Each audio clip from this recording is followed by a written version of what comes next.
In this lesson, we will learn how to factor quadratic polynomials, which are polynomials that can be written in the form ax squared plus bx plus c.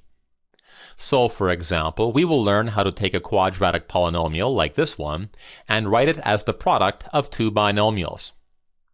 To learn how to do this, we must first make some observations. We're going to multiply two binomials where each binomial has the form x plus or minus some constant. We'll use the FOIL method to expand these products, and when we do so, we get the following. Now first notice that all of these products have the same form.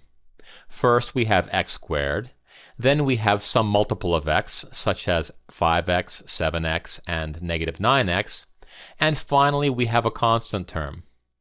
Now if we examine these products further, we can make some additional observations. For example, here the two binomials feature x plus 3 and x plus 2, and in the product the coefficient of the x term is positive 5 and the constant term is positive 6.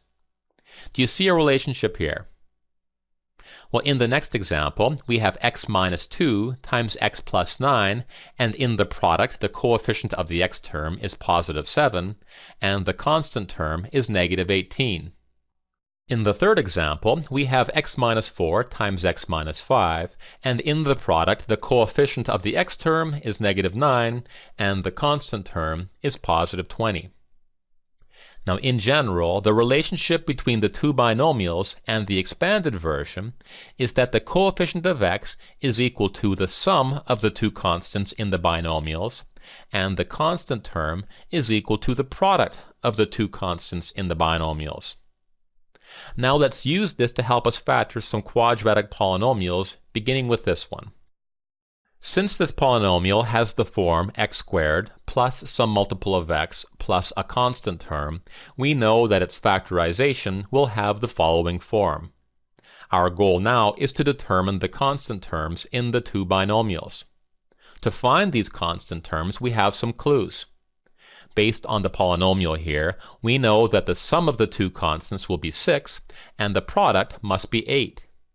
So what are two numbers that add to 6 and have a product of 8? If you said positive 4 and positive 2, you are right, so our factorization is now complete.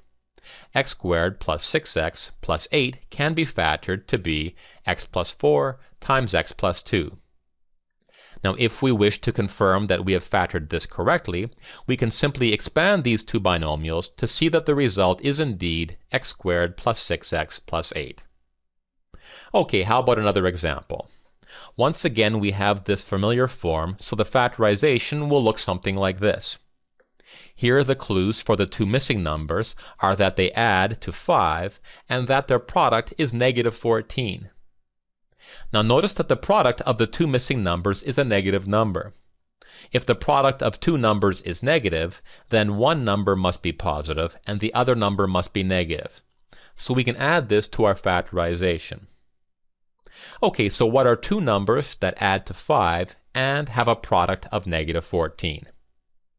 Well, how about positive 7 and negative 2? This means that x squared plus 5x minus 14 is equal to x plus 7 times x minus 2. Okay, here's another one to factor. Once again, we have the usual form, so the factorization will look something like this. Here, our two missing numbers add to negative 2 and have a product of negative 15. So these two numbers must be positive 3 and negative 5.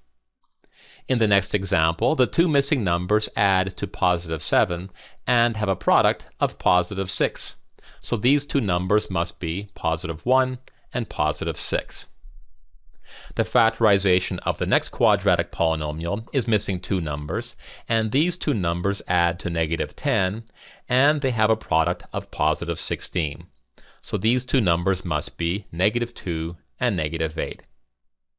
Finally, the two missing numbers here must add to negative 3 and have a product of negative 40. So these two numbers are positive 5 and negative 8. Now on occasion, you will encounter quadratic polynomials where the coefficient of x squared is a number other than 1. In these instances, there is a good chance that these polynomials are versions of the special products that we examined briefly in an earlier lesson. These two special products are such that the first term is a square and the last term is a square. Also, the middle term is twice the product of the square roots of the first and last terms.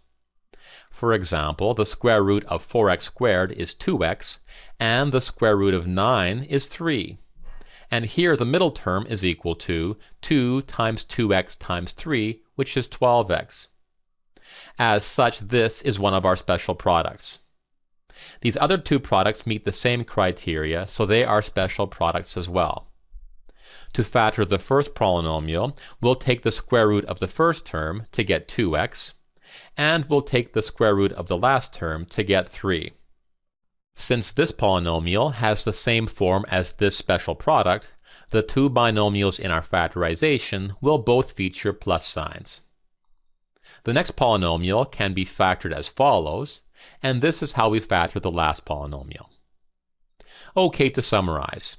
In general, if a quadratic polynomial can be factored in the following form, then the coefficient of x is equal to the sum of the constants in the binomials, and the constant term is equal to the product of the two constants.